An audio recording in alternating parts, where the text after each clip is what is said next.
Habíamos indicado en la entrevista anterior con Manuel Merino de esta decisión que está tomando el Parlamento respecto a modificaciones constitucionales, y también el comentario previo habíamos hecho en ese sentido. Por ejemplo, el pasado 11 de febrero, la Comisión de Constitución terminó aprobando un dictamen que modifica el artículo 130 de la Constitución Política, y en la que versa lo siguiente: que el presidente del Consejo de Ministros, tras la exposición de la política general de gobierno, no se ve obligado a plantear la cuestión de confianza y, en consecuencia, el Congreso tampoco tenga la opción de aprobarla o no. Exactamente cómo va a funcionar esa figura lo conversamos en estos momentos con el ex integrante del Tribunal Constitucional, ex parlamentario y además de Fuerza Popular, Carlos Mesías, a quien lo tenemos en la comunicación. Doctor Mesías, ¿qué tal? Buenos días. Buenos días, don Pedro, ¿cómo está? A sus órdenes. Por favor, explíquenos con manzanitas, como para niños de 5 años, ¿qué es lo que acaba de aprobar el dictamen de la Comisión de Constitución?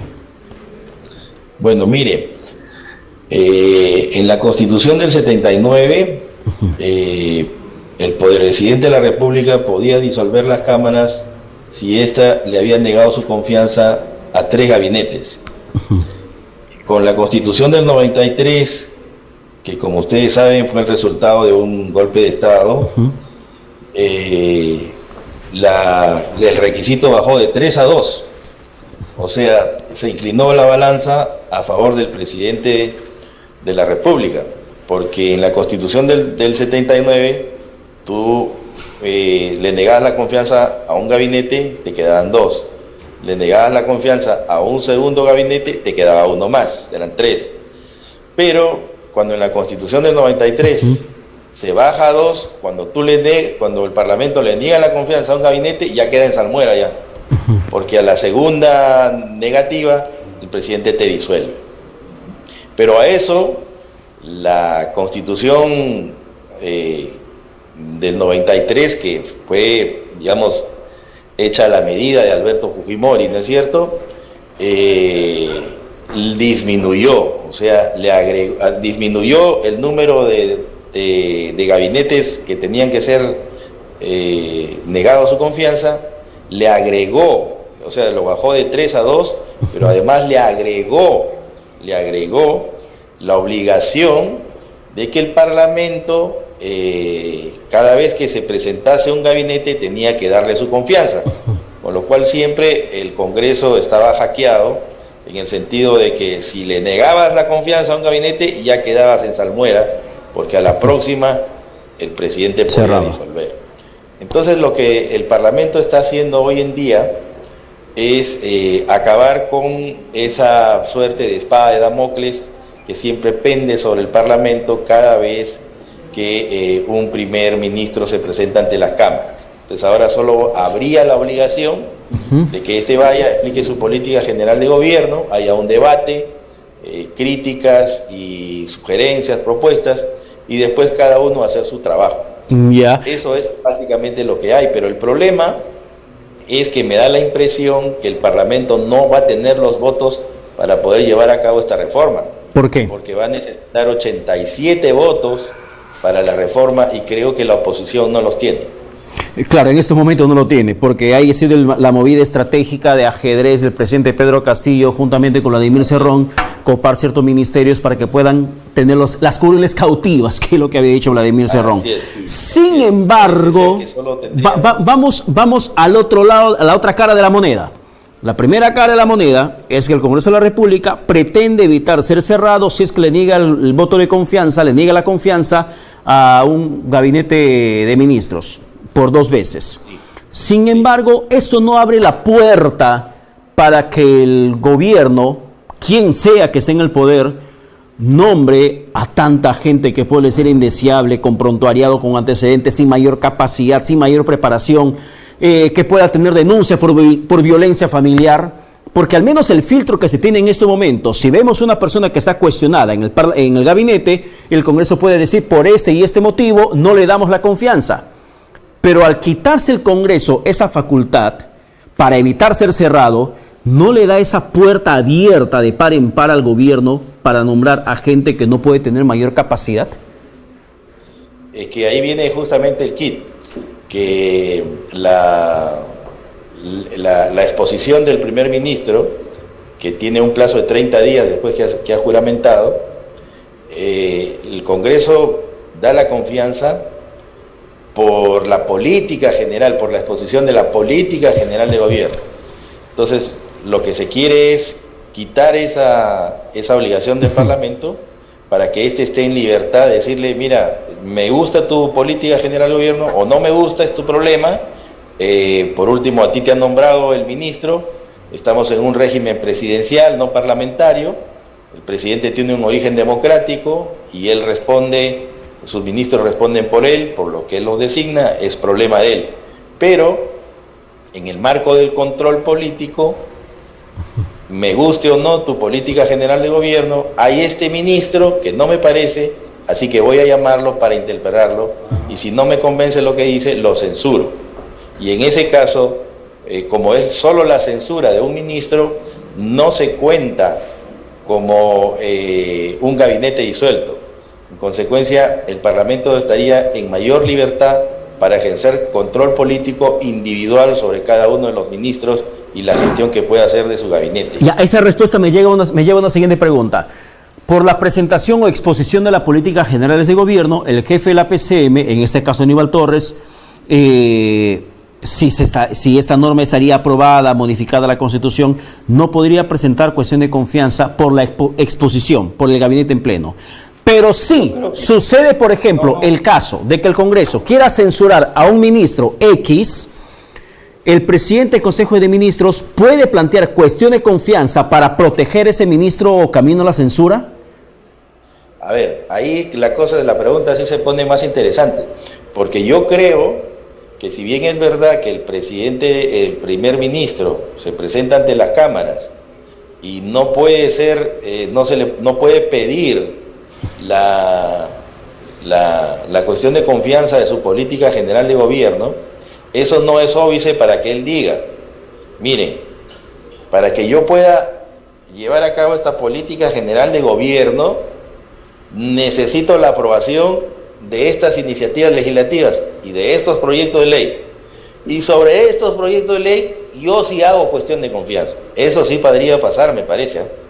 Sobre esa parte, la Constitución no dice nada, tampoco el proyecto de ley, y en consecuencia vamos a decir, por ejemplo, que de aquí a 2 semanas el primer ministro Aníbal Torres se presenta y dice, bueno, mire, hay problemas de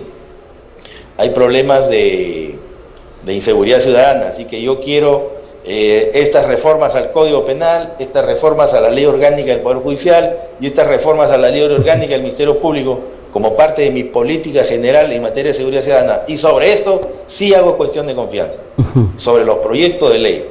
Entonces creo yo que eso sí podría suceder. Ya, pero a ver, explíqueme un poquito más ahí.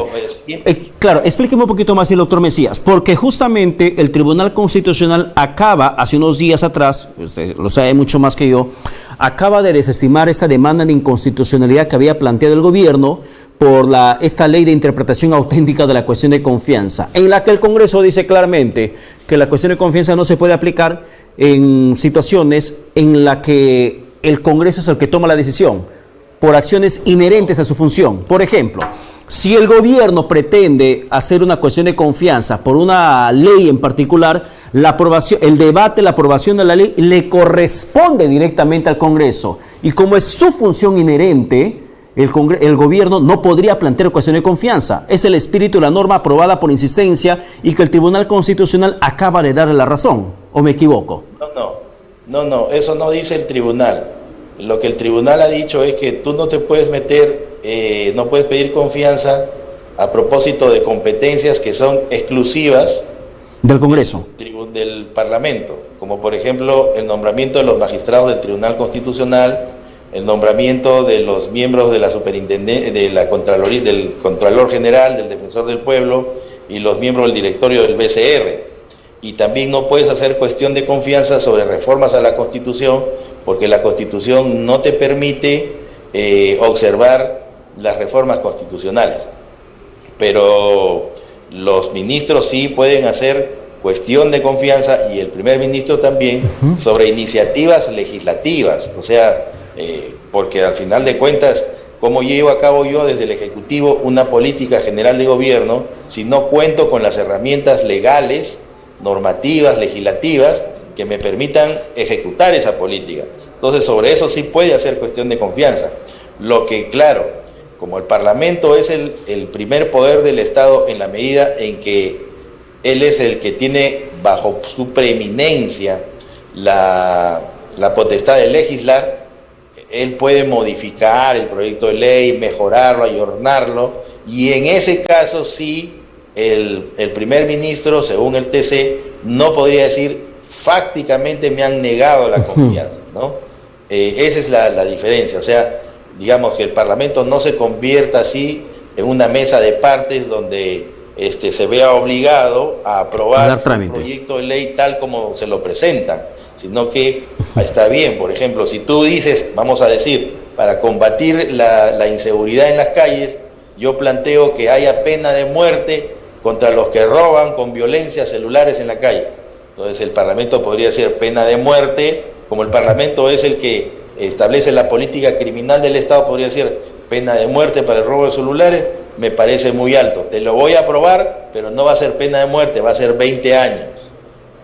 El Parlamento no puede renunciar a su capacidad de legislar, porque esa es su función, digamos, preeminente, ¿no? Claro. Y además porque se entiende que en la división de poderes hay coordinación, hay colaboración, lo que, digamos, no se entiende en este momento en ninguna de las partes, ¿no? Tanto en el Parlamento como en el Ejecutivo hay un enfrentamiento que tiene 7 meses y que hay que ver, pues, cómo... Bueno, en realidad, doctor, doctor Mesías, ¿no? El enfrentamiento no son 7 meses, ya vamos por el 6º año, porque esto va desde el 2016, desde que Kuczynski ganó la presidencia. A ver, yo quiero dejar ese tema a un lado y entrar a otro tema bastante interesante, lo que acaba de decidir la Subcomisión de Acusaciones Constitucionales, de admitir la denuncia, no solamente a trámite, sino también admitir la denuncia por presunta traición a la patria contra el presidente Pedro Castillo. ¿Tiene razón esos argumentos, entendiéndose de que se lo está denunciando de esa forma al jefe de Estado por una declaración que dio un periodista internacional y no por un acto realmente consumado? No hay ningún tratado, ninguna entrega de soberanía, no hemos perdido soberanía en el mar peruano para cederle a Bolivia, más allá de un comentario, una respuesta que dio el presidente de la República. Por el comentario hecho, existió la justificación para que se lo denuncie por traición a la patria, y existe la justificación constitucional para que esa denuncia por traición a la patria sea admitida. Mire, ese es un tema que tendría que resolver el Poder Judicial. Lo que pasa es que estamos en un problema político. Creo que esa denuncia constitucional no tendríamos que verla desde un punto de vista legal, porque hace mucho tiempo que nos encontramos en una línea fronteriza donde la Constitución está siendo rebasada por los hechos fácticos, por los hechos políticos. Hace mucho tiempo, creo yo, desde que Vizcarra disolvió fácticamente el Parlamento, la Constitución ha sido puesta a un costado desde hace mucho tiempo. Y apenas hay bolsones de constitucionalidad aquí y allá, pero en el fondo creo que lo que estamos viendo el día de hoy es más bien una suerte de, digamos, flexibilización de las disposiciones constitucionales, y hay más bien cada vez una profundización de los hechos fácticos que establecen una cierta normatividad. Entonces lo que creo yo que lo que estamos viendo en el Parlamento, más que digamos un proceso de naturaleza jurídica, es más un proceso político en virtud del cual el Parlamento está buscando, ¿no es cierto?, un arma para destituir a un presidente que algunos grupos consideran que le está haciendo mucho daño al país, no tiene los 87 votos, entonces está buscando la acusación constitucional por traición a la patria, aplicando el artículo 117. Digamos, ¿qué es lo que pasa? Estamos en el mismo escenario cuando Vizcarra dijo nos vamos todos. Entonces estamos en ese problema y estamos en el mismo escenario cuando Vizcarra dijo no me han dado la confianza. Entonces la pregunta que tendríamos que hacernos es, ¿Vizcarra tenía esa atribución para decir no me dieron la confianza? No la tenía. Era un hecho político que al final de cuentas se impuso. Y hoy en día también podríamos preguntarnos jurídicamente, ¿está el Parlamento en atribución para hacer eso? Y entonces es probable que el Parlamento termine vacando al presidente y se impongan los hechos fácticos más que los hechos jurídicos, porque estamos viviendo una crisis institucional donde la normatividad juega muy poco. Y más bien Sí, pero doctor Mesías, y la fuerza que pueda tener cada uno de estos dos poderes y la base social en la cual sustentan cada una de sus acciones, ¿no? Sí, pero doctor Mesías, ¿qué de fáctico podría existir en una declaración que dio el presidente de la República ante una pregunta si entregaría salida al mar para Bolivia? No. Pero ¿qué cosa? Lo que intento entender y lo que intento hacerle entender a la población a través de su participación, a usted que es constitucionalista, si es que tiene razón el Parlamento en la subcomisión de acusaciones constitucionales en admitir una denuncia de esa magnitud. No es cualquier denuncia. Se le pretende calificar al presidente Pedro Castillo de traidor a la patria por una declaración, no por un acto.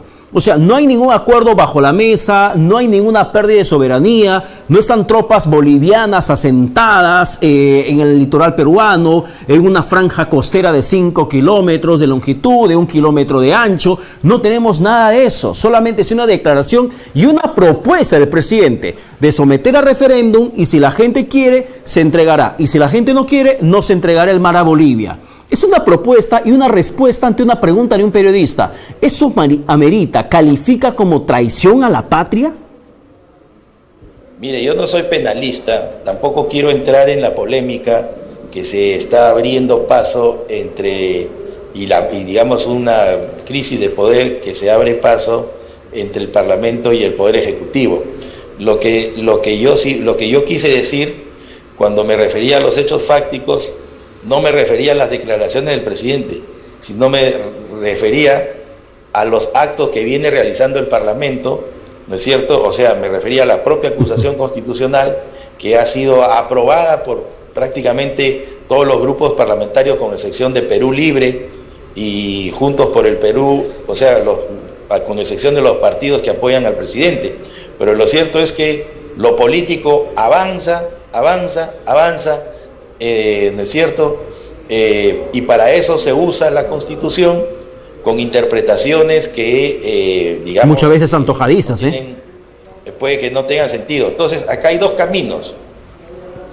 O el presidente de la República plantea una cuestión de competencia ante el Tribunal Constitucional, o el otro camino es simplemente que, así como van las cosas, el Parlamento apruebe este tema, porque dicen ellos, están interpretando que necesitan 66 votos, y esto pase al Poder Judicial, se suspenda al presidente en el ejercicio de sus funciones y lo asuma Dina Boluarte. Ese es el escenario, ¿no?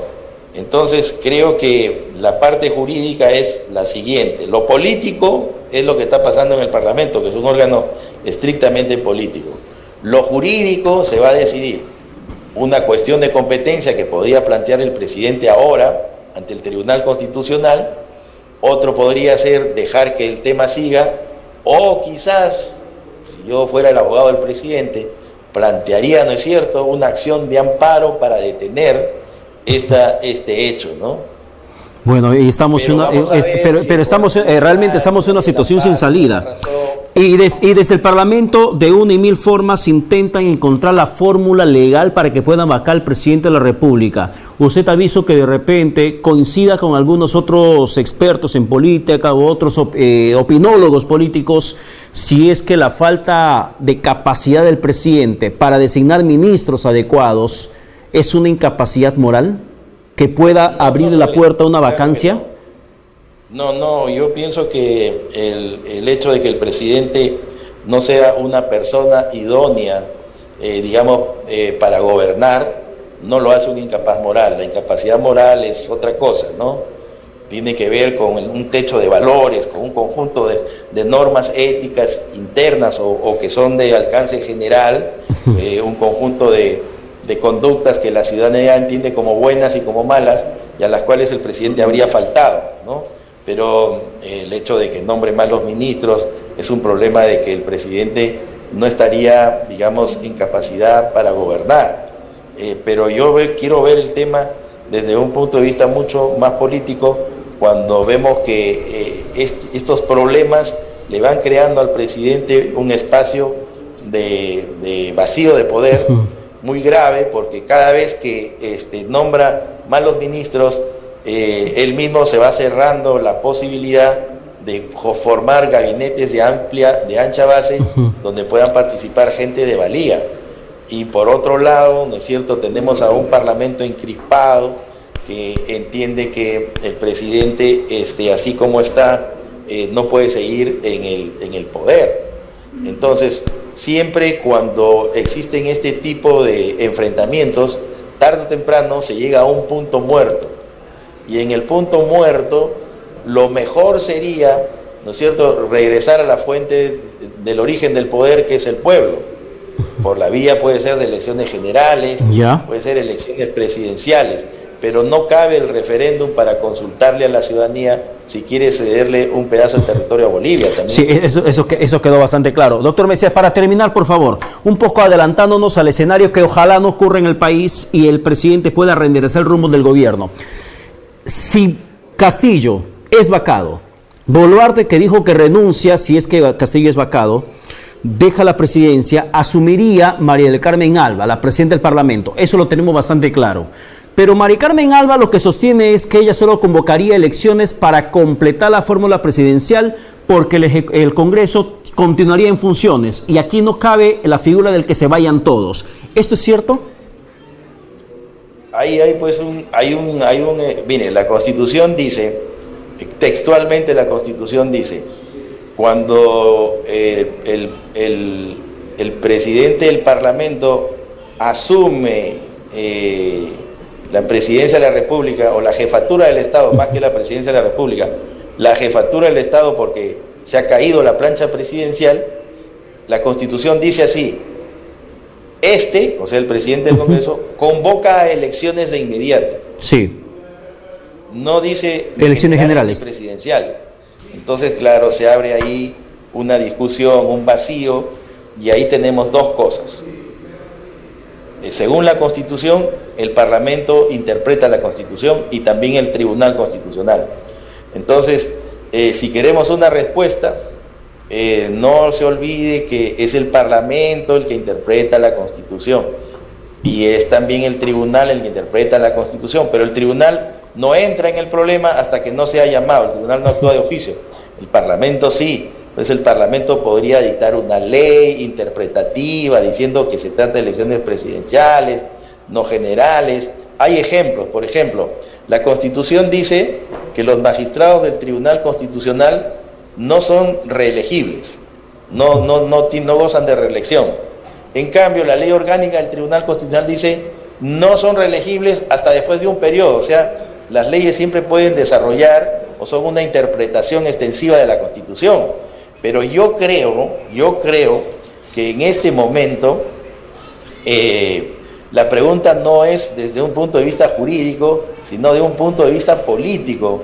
¿Hasta qué punto también el Congreso tiene la suficiente base social como para que alguien pueda, digamos, sustituir al presidente de la República y a Dina Boluarte?